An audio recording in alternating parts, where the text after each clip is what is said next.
Heavenly Father, we thank you for today. Father, we thank you for bringing Rob and I back together. Father, we thank you for the vacation and the time apart. Father, we thank you for everything that you've done in our lives and the separation and kept us safe and brought us back together. Father, I ask that you lift Dr. Watson up. I'll explain that a little bit further as we get recorded. Father, lift Dr. Watson up as we put him in your hands. Father, you are the great physician, and we look for you for all of our healing. Father, we ask all these in your name. Let's go to work.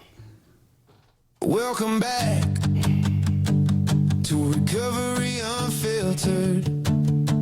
It's Rob and Larry in your ear again. We don't need letters before or after our names. Just two drunks with a We are live, motherfucker. Sit back, relax, let's carry What is wrong with your microphone? I got an idea. I was going to take a picture, but without the... Woo! But without... It's got like something in front of my face. It's got like a little... Oh, you know what, Katie? It's fine. I can fix that. Hit the little... There you go. 3 dots. Yeah, she had the cursor over the top of it. Now, what do you want to look fancy in the picture? Well, I had to block this thing. Well, you got your... What do you had to block it for? Because... Okay, we're good. We're back. Fuck is... What are you making, like... No, I just want to see... It's a joke. Okay. Well, welcome back, Rob. Attaboy. That's the way to bring it right back. What the fuck? V8 energy. Yeah? Yeah. You still drinking, no coffee? Still doing all that? Well, no. When we went where you didn't go... Oh, I'm sorry. That's all right. We're going to talk about it. The boys' camping trip. We're going to talk about it. The coffee we had... On the percolator? Well, right over the fire. Percolator. The, like really high. It does something. I mean, there's a lot less acid in it. Acid in it? Smoother. What? I mean, which brand of coffee was it? Coffee, it didn't matter. I don't know what they put in there. You think that fucking Elevation made less acid or what? No. When you... Percolate it? Or flash, I don't want to say flash heat it. You know, where Cowboy Kent Rollins is a guy I watch on YouTube. Yeah. So he's the Cowboy coffee. Right. Whatever. It was smoother and I could actually drink it. Really? Yeah, it wasn't so harsh. Dude, I can percolated coffee on the fire. There is nothing better. Nothing better. And it might have just been that. And then I but see you got somebody bought you a percolator for your birthday. My wife did, and I made it. It's not the same, and it's got to have burns on one side for the campfire. It's got to take time though. You got to take time to season that motherfucker. Sorry, Kim. Well, welcome back. What he's talking about is the camping trip that we, as a group, our Oakdale group, we go on once a year. I was not able to go this year, which we'll talk about in a little bit, and that's okay. It broke me apart that I couldn't go, but you guys had a good time. Oh yeah, it was amazing. But like what me and Katie talked about when I walked in, it was kind of time away, but you need a break from that because I was up before everybody. Oh yeah. I guess what I got Brandon to do. So I'd get up, I'd get my cayenne pepper, my pre-workout. Oh shit. Shoot it, wash her down with some water, and I'd grab the kettlebell and do a little workout. And Brandon was shooting it with me because we were the first two up. Then we get the coffee made, and then Brandon got a little workout in. Oh yeah, and some methylene blue. No, he didn't get the workout in. He got the methylene blue. He got the cayenne pepper. Fuck, I missed a really good camping and he got trip. the pre-workout. He got the kick. Let's go. Did it make him happy though? Oh yeah, he was dude. He almost caught me. Well, he did catch me. The son of a bitch got on some because I was ahead of everybody as far as fish catching goes. Yeah. And then he got on the power bait. He just sitting in a couple good spots. Even with Rob A there, you're ahead of everybody else. Everybody. And then it wasn't fair that Rob, and Logan went over the hill. Right. To Lobdell Lake. Yeah, we just killed it there, and it just took me. I caught 7 over there, size 14 total. And that's when your car broke down and you headed over the hill. Headed over the hill. And never got angry, did you? Not really. Well, it's good. Did that? Me and Brandon were just bullshitting and waiting. Right. Yeah. That is quite the hill to go over. No, I got over. pissed off at my insurance dealing with them. Oh, really? Yeah. When I straightened it. And I wasn't rude, but we had to have a talk. I pay money in insurance. I pay money for towing, and they were supposed to come get it, and it stayed there 24 hours, and they kept canceling because my reception. So I was the only one that me and Doug, the only one that got reception. Yeah. When I got back, so they would send me alerts. Do you still need service? Yeah. They were having trouble finding a tow truck. They actually dispatched one, and the tow truck broke down on the way there. They had to get a tow truck to get the tow truck. So eventually they canceled my service. I'm like, hold on, and I didn't know this until then. I tried to call them back. Oh, we canceled your service 3 minutes ago. So my father-in-law went up and got it, which I didn't want. I don't want, that's a long ass way. That's deep. That's going up. So when I got hold of my insurance, I said, listen, I pay for every one of my drivers for towing. And this is, I go, but my problem, and I wasn't talking to a stray, I was talking to the person who was helping me, when it was happening. Gotcha. And I said, the only thing that bothers me is this, young lady. The minute, because I had to pay for it because of the where I wanted it towed, I had to pay a little extra, which is, some extra, which is fine. No problem. I got the money. The minute I put the last digit in and hit send, 10 seconds later, I said, I didn't say fuckers, but I said, that money. I know where you're going. That money came out of my account. Yes, and my phone sent me an alert. Yep. No, 10 seconds, you took the money. And it took me 2 days, and I'm calling you right now to have you put that back in my account. I shouldn't have to do that. No. And I never got service. I go, but now if it was your daughter, I asked her, do you have children? Now her kids are younger than mine. They're not driving age. I said, whatever. If that was your child up there, I bet you damn sure you'd have got a fucking tow truck up there. I didn't say the F word, but I did say damn sure. You wanted to. No, I did say damn sure. So you should treat your customers that way. Because now we're going to be pulling our insurance. Yeah, it's extremely frustrating. When I had to do it with my truck, that we've all talked about, my insurance company was awesome, amazing. The tow service up there's only about 2 tow services up there. You got Vic's and Samberry Towing. Yeah. Well, Samberry Towing is my brother-in-law. But there's also Gold Coast or Gold Valley. Not for sure. Anyway. There's not a lot of tow companies up there, unless you're on the Nevada side. Yeah. I don't know. So who cares? But you guys had a good trip. I had a fantastic trip. I wasn't going to let that ruin it. They could destroy that car. Right. We had a great trip. You guys got up there on a Wednesday. Thursday, Friday, Me, Saturday. Brandon, you guys Brad. had a couple meetings while you were up there. Oh, amazing meetings. Yeah. That's what I was bummed about. Brandon did the when we went killer fish at Lobdell because Rob wanted to go so bad, and then the Subaru breaking down stopped him and Doug going to fishing at the Walker River or to Lobdell. Right.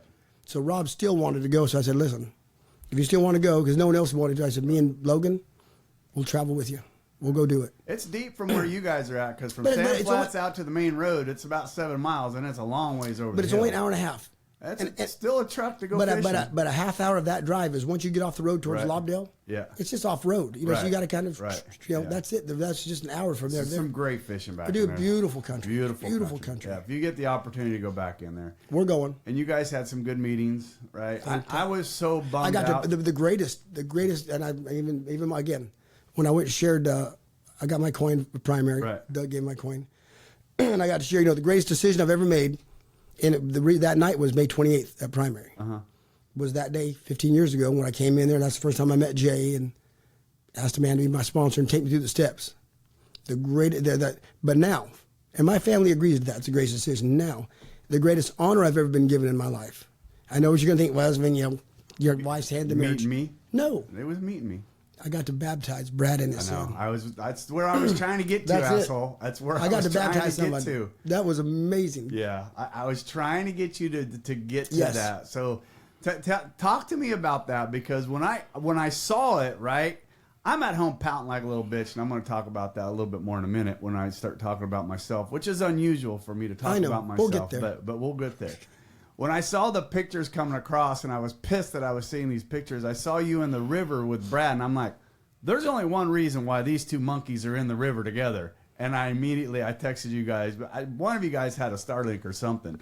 And I'm like, did you baptize Brad? And you said, yeah, but man, I was even more pissed that I wasn't able to be there.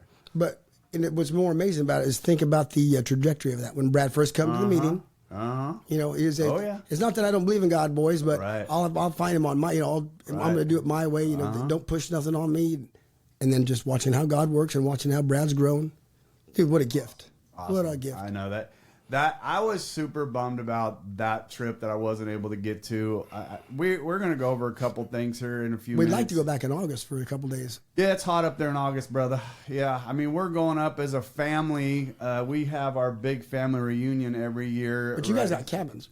Well, some of the family does. A lot of it. We call it the Shepherd family reunion, which is my side, which all of us cousins, all of like my kids, my brother's kids, and my sister's kids, they all put together this camping trip, and they just bring us along, right? They call it the cousins camping trip. So we go back in there where you guys were at. We take up that whole corner back in there as well, that same corner. So we're getting ready to do that here in the next couple weeks.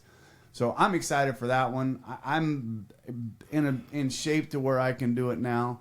But my point, what I was getting back to, is I wanted to make sure we talked about was you being able to baptize. That was so awesome. That had to be an extreme joy. Not just Brad, but Jonathan. Yeah, and well, Jonathan turned 10. Right. The second day when we got there, Friday. Yeah. So we were busting him up a little bit. Once you turn 10, here's your, here's what must take place. All right, kind of stuff awesome. As a 10-year-old. Yeah, that's amazing. You know, so anyway, so yeah. Well, and Grace gave her blessing, and Brad talked to Grace, and she gave her blessing on it. And that's what, I said that, right, because we all if you go back and listen to Grace is a very godly woman. She grew up in the church, very godly, and it's the first thing I asked Brad, I'm like, dude, Grace had to be hurt that she wasn't there to see her son get baptized. And he says, no, not at all. Not at all. I'm like, she knows the importance of it. Oh, absolutely, right? When she got videos. Right. That's awesome. That's pretty cool. So, yeah, I wasn't able to go because as we spoke, and we're going to go a little bit deeper into this and talk about some stuff here in a little bit, but I wasn't able to go. Jesus Christ, Rob. That's one. Katie's not switching the cameras off of you either. I got it. Anyway, so he pointed that shit out, didn't he? Katie was switching that damn camera. Anyway, so yeah, I wasn't able to go. A couple reasons. One, I wasn't able to get the motorhome, ready and to go on time, and I had just had surgery, right? And that's, a few things I want to talk about today. Before we're gonna have 2 episodes today. One is just Rob and I catching up on a few things and that. And the other one is I wanted to get into, some stuff that I'd worked through, and I told Rob before that, I was going to go a little deeper into some stuff, and I've talked about my surgeries and talked about that kind of stuff, but I haven't went into real depth of it, right? And one of the big reasons why I took the 3 weeks off was in May I had what I thought was going to be a very minor surgery. Right? Very minor. And it ended up being way more major than what we anticipated. It went from a 30-minute surgery to a 4.5-hour surgery to repair a bunch of stuff that got messed up in there prior. And the mental toll that took on me when this whole thing went down, and I do you think it did? You think I know it did. No. Do you think part of it was because your expectations were half hour in and out? And it was something else, and that was 100%. Because your expectations. Yeah, so here's the other thing. I'm really trying not to say the word right because I was on the phone with my brother who I love and respect tremendously, and we were talking about the podcast and when we were going to get back in to start recording. And he's like, when you get back in, do you think you can stop saying right so fucking much? And I'm like, God damn it. Anyway, so I'm really trying to keep an eye on left. Right, yeah, I can start saying that. So I want to go over a little bit of a time frame here, and once again, this is not a poor me at all whatsoever. If it starts to be, I'll let you know. Yeah, trust me, and my wife's behind me. I'm sure she will too.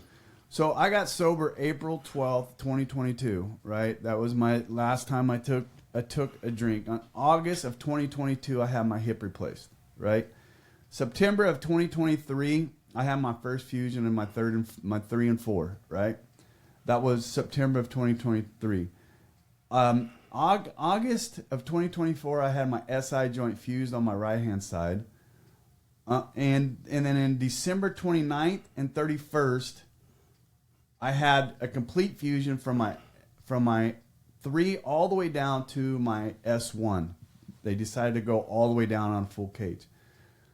With that, they knew that coming back, they were going to have to do the SI joint, which was just on the prior one that I had was about a 30-minute surgery. It was no big deal. So Katie and I, the surgery that I had on December 29th and 31st, right before the end of the year, the doctor even said he's going to have to come back in. We're going to have to fuse those SI joints. We can't do it because the way he's going to be laying on the left side, the way he's going to be laying on the table and everything, we can't fuse it correctly. Okay, so we knew that we were going to have to go back down there. Well, Katie and I went back down on a Thursday. We went through Disneyland, blah, blah, blah. We drove down Friday morning into San Diego to where my doctor was, the surgeon. We went in, and he came in and said he wanted to do a CT scan of everything to kind of take a look at everything. Nothing was said, really, and they rolled me in, and all I remember is waking up later on. My wife was distraught. The doctor was kind of in there. They'd been 4.5 hours of a surgery that was not anticipated. What did they find, and why did they find it? What happened? They ended up, and Katie can help me understand this. They ended up, when they went through the SI joint was twisted out, and then my lower section of my fusion, my original fusion, had came loose. So they had to open up a little bit further than they wanted, tighten that back up, and it was because of a fall I had done, right? I hadn't really talked about that a lot. A fall after the big surgeries in December. Right. Yeah. So I had a fall. And it was just like a slip, like ground level slip and fall. Nothing major. Did he hit the ground? Yes, oh yeah. I hit pretty hard. Yeah. And then... I mean, he's a big tree. Right. Big stiff tree. So... and not in a good way. No. So, and then... So they went in and did that. So they end up having to put an extremely long screw that goes basically... It's a stabilizing pin, essentially, that they did the SI joint stabilization, but then they stabilized that with a long screw that also goes into his pelvis. Right. To stabilize everything. You know, and so that mentally tore me down.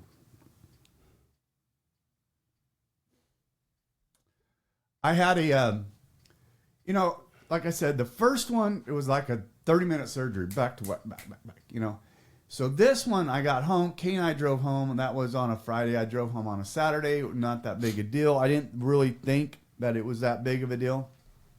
And about a week and a half, 2 weeks into it, the pain was just tremendous, and it was just breaking me apart. And that's when I finally decided to talk to you. There was some stuff going on. I rushed myself to get back into work because in my mind, mentally, it was just, I was only out, 3 days with my original SI joint. I was only out for 3 days. So in my mind, I was going, I'm getting back to work. So I went back to work, and it was just getting worse and worse and worse and worse. And I just was not, and I was fighting it, right? Fighting. I'm like, it's not hurting. It's not hurting. And it just kept getting worse and kept getting worse and kept getting worse. And then I finally called the doctor, and I'm like, I think something's come loose. I just don't, there's nothing healing. And he was like, what do you mean? I go, that's not getting any better. He's like, are you resting? I'm like, well, I think I am. He's like, all right, let's go and take a CT scan. So they went in, took a CT scan. He called me. He goes, Larry, you're perfectly fine. The problem is you won't stop moving. You won't. So I made the decision. That's when I made the decision of, let's take 3 weeks off of this. I laid down, completely laid down, went dormant for, probably a good solid 2 weeks. I didn't do nothing. Going batshit crazy in my head. You and Doug got the brunt of it, right? You guys going camping in the middle of that shit because I couldn't go, causing the anger and the pain of that shit. But on top of all that, I'm fighting. And this is the part that I have never really talked about a lot in this is dealing with the pain meds working through this. And damn it. And the difficulties I had with my sobriety. What I talked about the difficulties. What difficulties were you having? What were you battling in your mind back and forth? Well, obviously, am I staying sober, right? Is this, once again, they always say the guys that go out, there's a head full of booze, and a head full of AA. No, belly full of booze. Whichever. And for me, I was fighting that. And I would be like, no, I don't need to take it. Then I would just let it go to an extreme, to where I was wanting to chew. And then I would... You wouldn't stay ahead of the pain as you were supposed to. I would fall off of it. And then I'd have to catch back up. And then admit and fall back There really is. When you're in that kind of pain, which I've been, there is no catching back up. You stay ahead of it or you hurt. Yeah. That's what it is. And it was just a mental crisis. And I just kept going back and forth and fighting it. And then I felt like I would get better. And then I would go out and do stupid shit. and mow the lawns or do once you start something feeling good, and then right. And that's not what it's for. It's just the pain meds are for pain, right? So that you can rest and heal, and your body's not just tense. Because when it's tense, you're not healing, and you're like relaxed. That's what. And I just truly was not doing any of that, right? And it just. And you know, and I came to the realization, and you know, we talk about this all the time, is people, and I told you this morning. I've talked about my surgeries in and amongst a little bit here and there, right?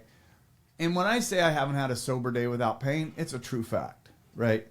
I feel right that I'm in a good place right now. I am pretty much off all pain meds at this point. If I do too much around the house outside, I slow down and take a little bit to help me get it back under control. But I feel like I'm starting to kind of get back into the mental state of mind where I belong.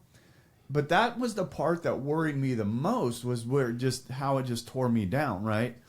And then as I was telling you this morning, I'm like, I want to talk about this today. I want to talk about it because how many people, I've heard of people that go in and have dental work done and then go back out because they start taking the pain meds, or that, that feeling.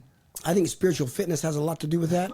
I think not being proactive or preemptive about it. Right. When you're going to do something like that, if that's a problem for you, pills have never been a problem for me. However, it's something you should watch out for. And having a plan. Right. My wife's going to have them. I'm going to get, but like this, when I went through cancer, eventually I stopped. Right. Taking the morphine and then the Dilaudid as prescribed, because it didn't work. It wasn't enough. And when my wife would get worried, which she did, eventually I didn't. We went to the doctor, and he said, "Honey, let's survive the cancer. We'll deal with that later." And once I brought it up to her, I said, as we're getting kind of to the end, because with that it's progressive. The pain is progressive. It doesn't get better. And she said, "Honey, if it turns out that becomes a problem, we'll go back to Maynard's if we have to. Yeah. Let's keep the pain where it needs to be so we can fight this cancer the way we should. First things first." And I remember that conversation, that what you just said, it went through my head several times throughout this. It's like, but I didn't want to do that, right? I'm like, no, this is. But here's the thing: someone who's thinking that way, because remember, this is the first time I had to deal with anything like that. Right. Someone who's thinking like that, man, I don't want this to cause a problem, which means that person's spiritually fit. Right. Someone who just goes willy-nilly, right. The motive. But motive is everything. Yeah, and people that tend to go back out, remember, the relapse doesn't happen right then. Mm-hmm. Oh, I went and had dental surgery, and they gave me some pain meds, and I went out because, no, bullshit, you weren't in the right spot to begin with when you did that. That first drink takes place months, years before. Right. So there's a whole lot going into that than just someone popping a pill for pain and, it triggered something. Bullshit. That to me was the biggest thing. And, the thing that, I was originally talking, I had a text thread going with just my doctor and myself, when all this started, back in 2022. Well, my hip was done by a different doctor, but all the other surgeries was done by the Dr. Igdasi, who is such a godly man. Wow. To have that on my side was amazing. Very godly man. It was just him and I, and then it was me, him, and his receptionist, or his medical assistant. And then I brought Katie into the conversations. I'm like, you know what? I need Katie in with these conversations. Absolutely. As we were walking through all this stuff. So Katie then become part of, here's the game plan as we're moving forward. Here's what Larry needs, blah, blah, blah, blah, blah. So, but it just, I think the part that no matter what, when you look at things, when it comes right down to it, I had to work through it myself, right? I had to work through it with God, right?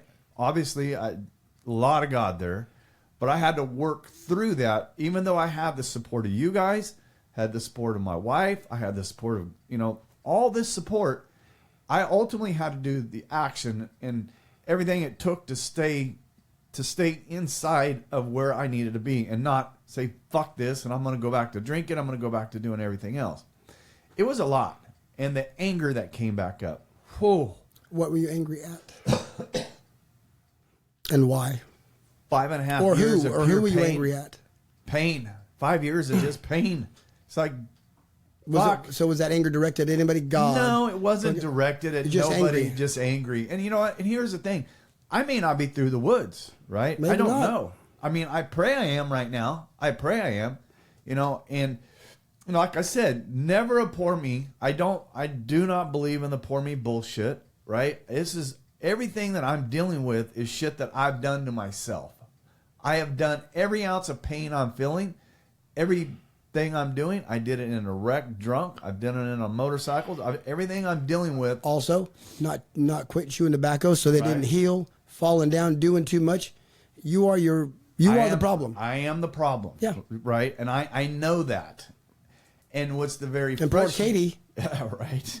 Poor Katie has has to deal with the brunt of that bullshit. And you know what? And God love her because she also will say, well, he's the worst patient any doctor could ever have, right? Because I don't stop. And I just, because, in my mind. Because the PhD you've got outweighs theirs, of course. Motherfucker. And what do we do when we get in? We work. We push. We bite our. I'm the same. We bite our tongue and swallow the blood. We just power through everything. Keep moving. Right? And it's just, when it gets to certain parts like this, it's like, man, it was hard. So the anger that I had, Doug sent me some pictures of you guys up there, and poor Katie, she heard me screaming. I was fucking pissed. Sending me pictures, and yeah, it was just, the anger was just incredible. And, then, so Katie and I, it's feeling better, and Katie and I had a trip planned to Louisiana, which was scary to me because I had to get on, that's the first time I'm back on a plane and traveling and doing all that stuff that I had to do, and I haven't had to do a lot of it. No, I'm wrong. So prior to that, I went to a NASCAR event for work because after this 2-week layoff, I had to do, it was for work, and I know everybody's like, but you got to go to NASCAR. Trust me, wasn't that much fun.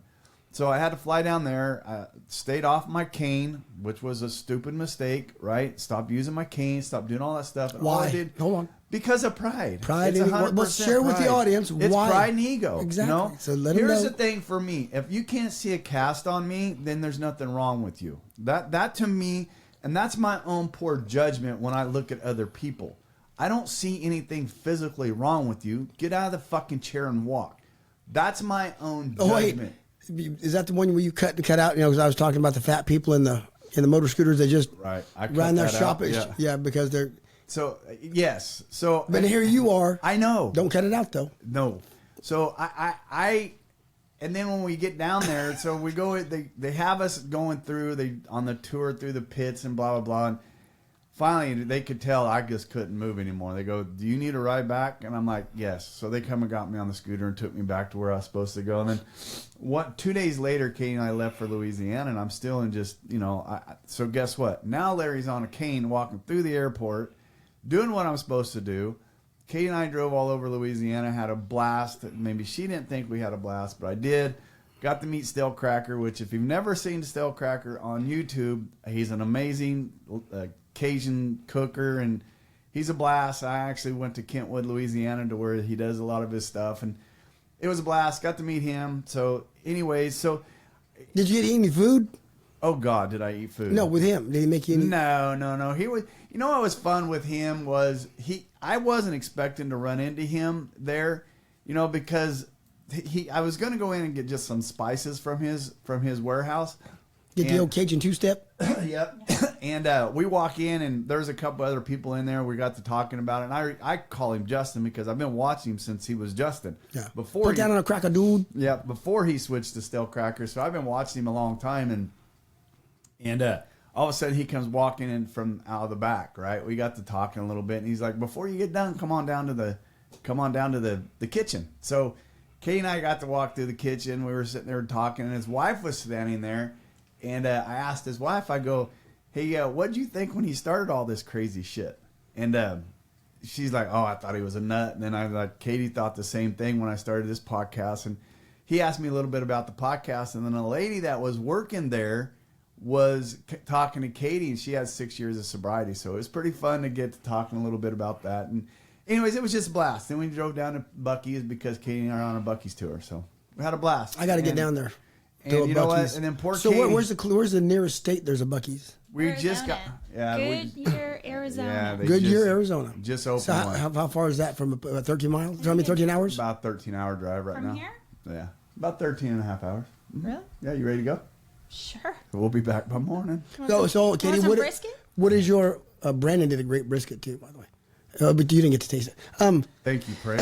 Thank you for reminding me of that. Well, Katie, what's your favorite part of Buc-ee's? Just the atmosphere, just the whole thing? Yeah, Or- you know what? I'm always amazed at everything in which they have. But there's so many people, and I don't know, you just have to experience it. It's not like a Disneyland. I can't say it's like that, but it's something similar. And it's an experience, but there's something for everybody. Whether you're there for food, whether you're there for sweets, whether you're there for, I don't know, a specialty coffee that you make yourself, because they have this amazing coffee bar that you can make. It's crazy. Your own. I mean, it's crazy. Everything that you want is there, and then they have like boutique type stuff where you could buy like a quilt or, things for your wall at home or whatever. I mean, it's just an experience, but whoever this brainchild put this together, Fucking beaver. so smart. So Do you know why it's called a beaver? Grief. But No, but I think I want you to tell me now. no, Bucky was his, the owner. It was his nickname as a child. Was I Bucky? believe. Yeah. I want to know Yeah, why Bucky. you pointed out your crotch when you said No, well, that. You did. yeah, well, It's okay, on video. Bonnie showed me a video.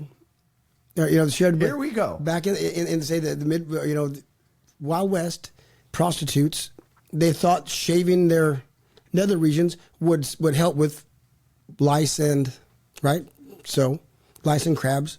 So, but a full head of hair, and that's also a sign of health. So they would shave to get rid of crabs and lice, and they would use beaver pelts. That would cover the nether regions so it still look like virile and healthy. As a toupee. So yeah, as a vagina toupee.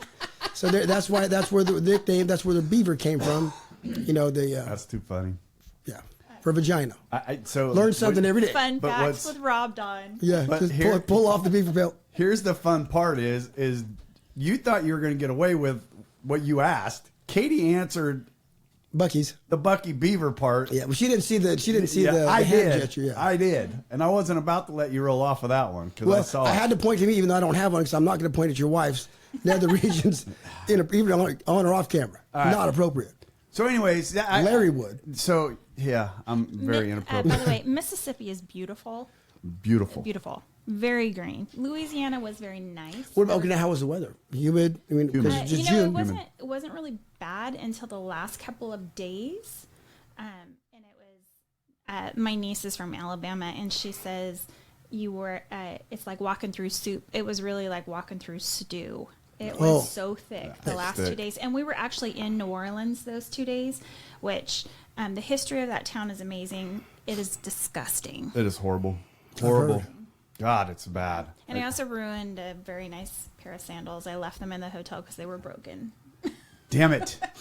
Damn it. That was an expensive trip. No way. Expensive trip. Hey, so that was me, and I'm sorry. I kind of. I want to double back on one thing because Hit it's been. It won't leave my mind. When it comes to this, I'm going to double back on medication, shit like that, I think it's a huge cost. relapse, all that shit. And I don't say that. I don't say all that shit just to dismiss it. There's a guy we know named Chris L. You and I both know him. This is maybe 5, 6, maybe even more. Right after I took him through his steps. Okay. So maybe 6 years ago. We're right after cancer. Anyway, he had his son or stepson was hiding vodka in water bottles and left it, in the fridge. Chris went to the fridge, popped a water bottle, started drinking it. Vodka. He's 3 big old. He called me up. Hey, mine, is the phenomenon of craving going to happen? All that. No, Right. it's not. Panic. He goes, how can you know? It's not. Right. Why did you drink that water bottle? Right. Because I was thirsty. Did you know it was vodka in it? Did you think you were going to get a little vicarious? Of course not. So no, and guess what? Guess what didn't happen? The phenomenon of craving didn't take over because his motive was right, and God knows this. We got to remember not to take God out of the fucking equation. He's involved, and if your motive is right, like these people with popping pills and all of a sudden they got a relapse, it ain't the dentist's fault. It ain't the medication's fault.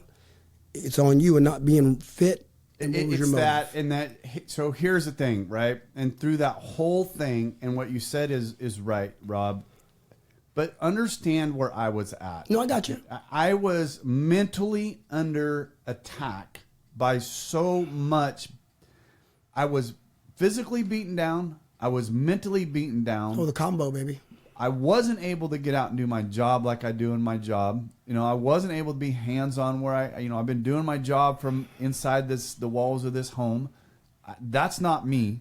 I got to be traveling. I think your biggest downfall was your expectations.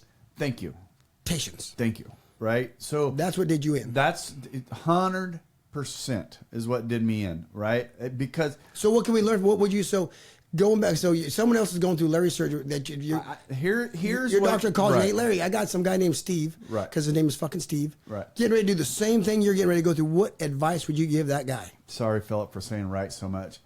I 1,000%. hey, 101's just fine, Rob. 101 is fine. So don't and it's so easy to say don't expect a quick recovery. Don't expect anything. Don't expect. Don't expect anything. Listen, what's the hardest thing for me to understand? And listen, I can turn over. But this is life. And This is a life lesson right I here. said this, and I know I said this in our meeting yesterday morning. I said I was sitting there on the banks of the Mississippi. Right. And beautiful, right? Beautiful. Ugly as hell outside, but the banks of the Mississippi to me is a powerful. What state were you in at the time? We were in Louisiana, but Baton Rouge. we were in Baton Rouge, and it's just that Mississippi River is powerful to me. Every time I see it, it's just for some reason it's powerful. And as I'm sitting there and I'm doing my morning prayers, I literally just said, God, take this, right? And he did. I felt it, right? Felt it. Did God take it, or did you finally give it up? I gave it up for a moment, right? And this is the part that's frustrating to me, right? I gave it up. I grabbed it back. I felt that I grabbed it back probably less than an hour later. I felt it, right? Because I started taking control of everything that's going on. My thing is this. Practice letting go. And it's not just this. It's not just this, right? We are walking through a book right now in our men's group, and it's called Drop the Rock, right? Powerful book. Powerful. And it's going to be The more, reason- and depending on where you are in your sobriety, where you are, I shouldn't say sobriety, where you are in your walk with your higher power, where you are in your spirituality, it's going to have a different impact on you. Right now, it's hammering a few of us, which is awesome. I love it. I mean, it's. And I actually sent it to my three women, Katie and my two daughters, and I said, listen. I see Miranda's doing housework. They're doing. Oh yeah, they're doing the outside of the home. They're doing a lot. So I sent it to my three daughters, and I said, no matter, I've never asked you guys to walk through anything that I've walked through, but read this.